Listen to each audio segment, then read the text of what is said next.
요엘 1장 메뚜기 재앙의 의미. 소선지서 중에서 가장 처음에 쓰여진 요엘서는 아모스서와 더불어 하나님의 심판과 미래의 영광을 다루고 있는 대표적인 책입니다. 요엘은 여호와의 날과의 관련성 속에서 당시 유다에 임한 자연재해의 의미를 설명합니다. 그리고 하나님의 종말론적 심판과 구원을 선포하고 있습니다. 1장 1절에서 2장 17절의 전반부에서는 재앙으로 인하여 발생하는 철저한 파멸을 밝히면서 동시에 통회할 것을 촉구하고 있습니다. 그리고 2장 18절에서 3장 21절의 후반부에서는 회개의 부르짖음을 인하여 하나님이 대적을 물리치시고 장차 그의 영을 부어 축복을 주심을 말합니다. 이처럼 종말을 준비하는 하나님의 의도를 밝히는 요엘서의 도입부에 해당되는 1장은 이스라엘에 임한 메뚜기 재앙의 실상을 묘사하면서 백성들의 회개를 촉구하고 있습니다. 약속의 땅에 임한 자연재해는 우연의 산물이 아니라 하나님의 치밀한 계획에 의거하여 이루어진 징계의 채찍이었습니다. 그러므로 선지자 요엘은 이 재앙으로 인해 온 백성이 제사장과 함께 통곡하고 부르짖도록 촉구하고 있는 것입니다. 이러한 1장은 세 단락으로 나눌 수 있습니다. 첫 번째는 메뚜기 재앙의 폐해에 대해 자세하게 묘사하는 전반부, 두 번째는 메뚜기 재앙의 결과, 인간의 기쁨이 상실되었음을 밝히는 중반부, 그리고 세 번째로 당면한 자연재해를 종말론적으로 임할 여호와의 날과 연관지어 신학적으로 해명하는 후반부입니다. 한편 1장은 역사 속에서 발생한 자연재해를 공동체의 오염으로 인하여 발생한 민족적 재난으로 이해하며 더 나아가서 하나님의 최후 심판의 징조로 제시합니다. 이러한 메시지는 패역하고 무감각한 당시 이스라엘 백성들에게 매우 큰 충격을 주었음에 틀림없습니다. 유다 역사상 매우 중요한 이 시기의 요엘은 그 땅의 곤고한 형편을 목격하고 이것을 여호와의 날과 연결시키며 회개를 촉구하고 있습니다. 특별히 1장은 심판의 철저함과 완벽한 파멸의 모습을 아주 생생하고 구체적으로 묘사하고 있습니다. 4번에 걸친 메뚜기의 침입은 곡식과 초목을 완전히 폐허로 만들어버렸고 심지어 하나님께 드릴 잼을마저 끊어지게 하였습니다. 이처럼 메뚜기 재앙이 역사상 유례가 없음을 강조하는 것은 다가올 여호와의 날이 전무후무한 심판의 날임을 명백하게 알려줍니다. 그러나 요엘은 여호와의 날을 단순히 두려운 심판의 날로 보지 않고 여호와께서 자기 백성 이스라엘을 구원하시기 위하여 역사 속에 개입하셔서 대적들을 물리치시는 날로 이해합니다. 그래서 이스라엘에 임한 곤충 재앙과 가뭄을 통해 다가올 심판의 날에 대한 두려움을 상기시키고 있습니다. 그리고 회개의 동기를 유발시킨 후 하나님의 축복과 구원을 선포하는 것입니다. 이런 관점에서 볼 때 1장은 심판에서 출발하여 통회를 거쳐 구원으로 귀결되는 진행 과정의 도입부로서 임박한 재난을 신학적으로 해석하고 여호와의 날과 연결시켜주는 역할을 수행한다고 볼 수 있습니다. 또한 1장은 심판에 대한 이스라엘 백성의 반응을 점층적으로 심각하게 유도하고 있습니다. 먼저 하나님의 징벌의 성격을 분명히 인식할 것임을 촉구합니다. 그런 다음에 철저한 애통을 권면하며 이어서 금식하고 통회하라는 독촉으로 넘어갑니다. 즉 인식에서 애통으로, 애통에서 회개로 넘어가도록 구성하고 있는 것입니다. 이러한 점층적 구성을 통하여 본서 기자는 재앙이 단순한 심판이 아니라 오히려 구원을 유발시키는 동기부여임을 강조했다고 볼 수 있습니다.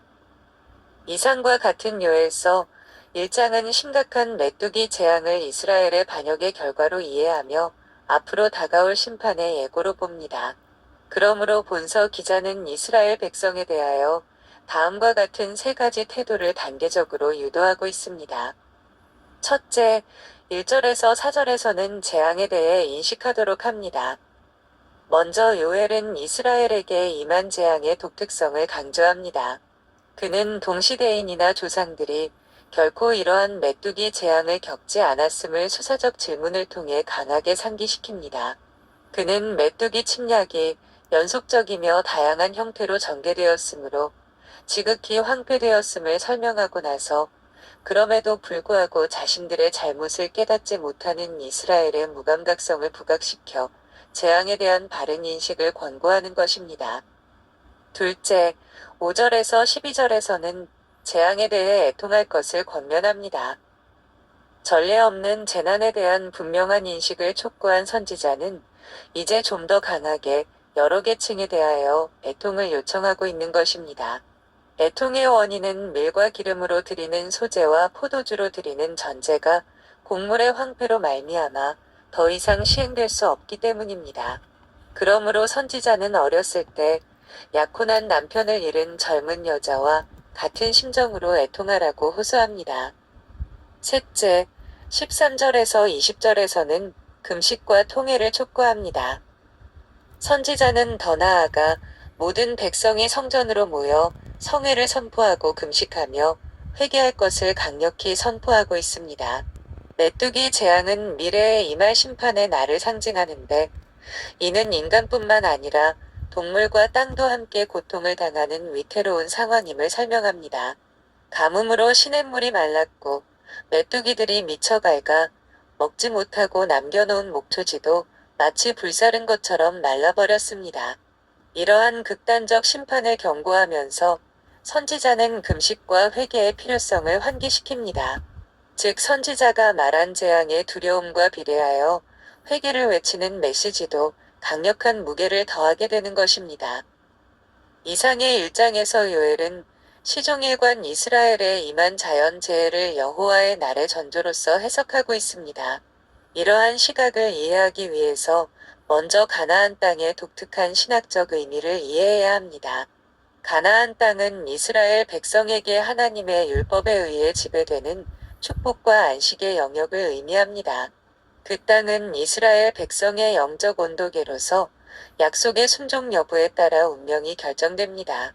그러므로 가나안 땅이 메뚜기 재앙과 한재로 인하여 황폐화되었다는 사실은 기본적으로 하나님의 언약 백성으로서의 축복의 상실, 즉 심판을 의미합니다.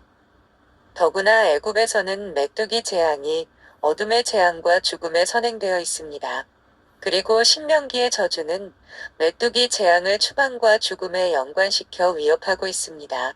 그러므로 선지자가 당면한 메뚜기 재앙을 이스라엘의 반역과 배도에 대하여 임하는 하나님의 심판으로 이해하며 동시에 다가올 여호와의 날에 대한 전조로서 이해하는 것은 당연한 귀결이라고 볼 수 있습니다. 이제 1장을 통하여 우리는 다음과 같은 교훈을 얻을 수 있습니다. 첫째, 하나님께서는 역사에 개입하셔서 자신의 뜻을 실현하심으로 우리도 현 시대에 주어진 역사적, 자연적 상황들을 간과하지 말고 주의 깊게 살펴서 하나님의 뜻을 깨달아야 한다는 것입니다. 둘째, 하늘과 자연 재해가 이스라엘을 징계하는 방편이라는 사실을 통해서 알 수 있는 것은 우리에게 다가오는 재앙이 우연히 봉착되는 일이 아니라 죄인의 회개를 촉구하는 사랑의 채찍이라는 사실입니다. 하나님의 심판의 철저함에 대한 경외심과 함께 회개의 필요성을 절감하게 합니다. 넷째, 이스라엘이 선택받은 백성이기 때문에 무조건적으로 구원을 받는 것이 아니라 하나님의 축복을 얻게 하는 영적, 도덕적 자질을 소유해야 한다는 사실입니다. 그러므로 이스라엘의 민족적 배타주의를 배격하고 하나님 앞에서 약속의 신실성을 추구하는 겸손을 보여야 하는 것입니다. 첫째 단락, 1장 1절에서 12절은 재앙의 성격과 결과를 보여줍니다. 1장 1절에서 12절의 내용입니다. 임박한 메뚜기 재앙에 대하여 설명하고 있는 본문은 크게 4단락으로 나누어 설명할 수 있습니다. 서두, 당면한 곤충 재앙의 성격, 재앙의 철저함, 재앙의 결과입니다. 여기에서 요엘은 재앙이 역사적으로 반복되지 않는 유일무이한 사건임을 강조하고 있는데 특별히 파멸과 황폐를 묘사하는 단어, 즉 끊어졌고 황무하고 마르니 떨어지며 말랐고 다하였도다 다 없어졌음이로다 시 말랐으며 시들었으니 등을 사용하여 상황의 심각성을 현실감 있게 전달해주고 있습니다. 이러한 묘사를 통해 요엘이 드러내려고 하는 사실은 지금 직면한 메뚜기 재앙이 평범한 자연재해가 아니라 구속사적으로 독특한 의미를 지니고 있는 여호와의 날과 연관된 사건임을 암시하는 것입니다. 이러한 본문을 통해 우리는 다음과 같은 사실을 알 수 있습니다. 첫째, 메뚜기 재앙은 구속사적으로 독특한 의미를 지닌다는 사실입니다. 선지자는 송사와 나라 일에 있어서 중요한 역할을 담당하는 민간 지도자들인 늙은 자들에게 현재 임하고 있는 재앙의 특별한 의미를 생각하도록 호소하고, 요엘의 동시대인이나 조상들도 이러한 재앙을 결코 겪어보지 못했으며 미래의 세대에도 아주 굉장한 일로 전해질 것을 말합니다. 이러한 사실은 메뚜기 재앙이 당대에만 주어진 것이 아니라 전체 구속 역사를 통해 전달되어야 할 하나님의 심판의 표본임을 알려줍니다. 둘째, 메뚜기 재앙은 하나님과의 관계의 단절로 인해 야기되었다는 것입니다.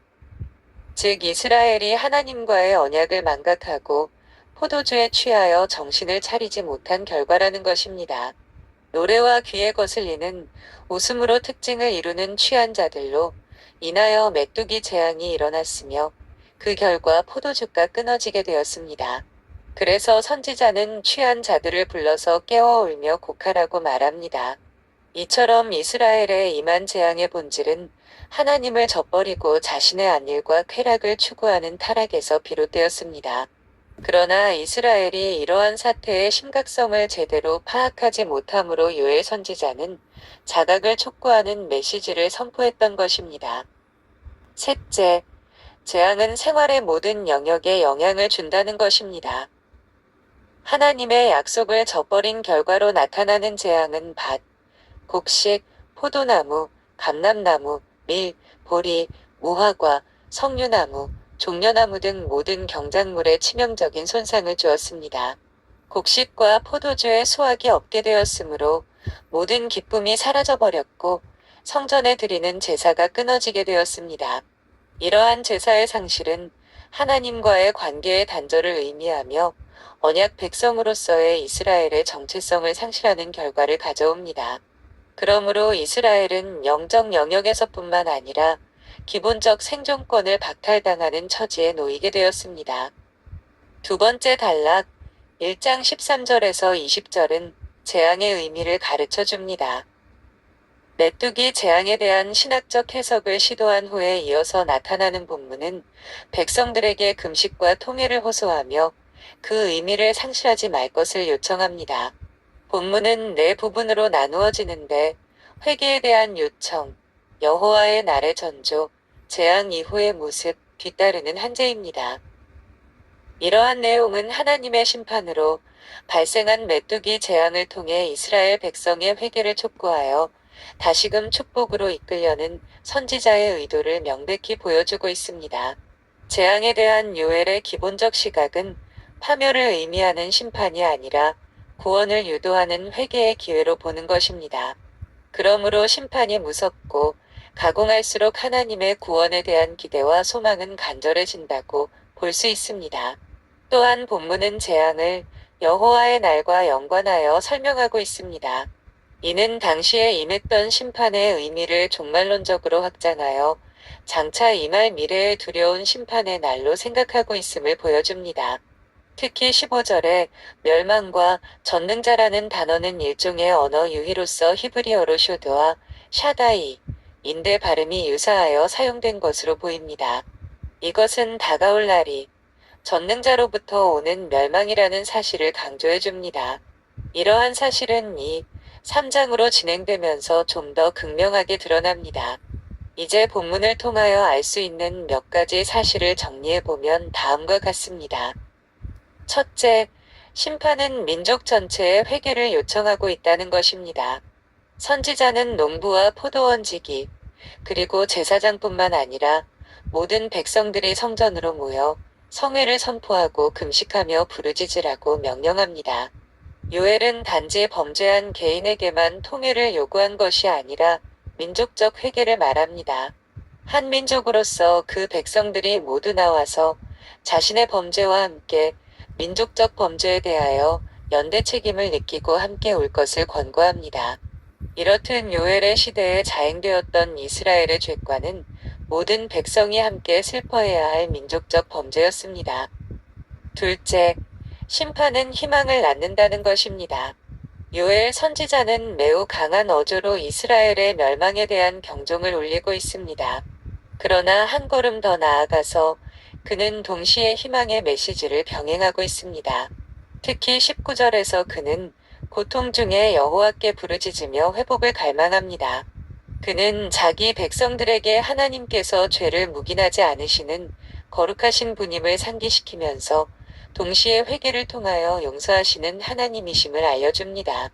이러한 사실은 시내가 마르고 짐승이 헐떡이는 극심한 고통 가운데서도 여전히 회복의 소망이 존재함을 확신하게 합니다. 셋째, 메뚜기 재앙은 여호와의 심판이 철저한 파멸을 가져온다는 사실을 보여줍니다. 메뚜기가 들판의 초목을 황폐하게 만들었음에도 불구하고 또다시 가뭄이 임하여 나머지 모든 것들을 태워버립니다. 재앙은 완전한 파멸을 의미하는 여호와의 날의 징조로서의 역할을 수행하기 위하여 완전한 파멸을 가져옵니다. 여호와의 날이 비록 하나님의 백성에게는 정화와 회복의 날이지만 이방 민족들에게는 최후 멸망의 날입니다. 더 이상 기회가 제공되지 않는 영원한 멸망의 날인 것입니다. 감사합니다.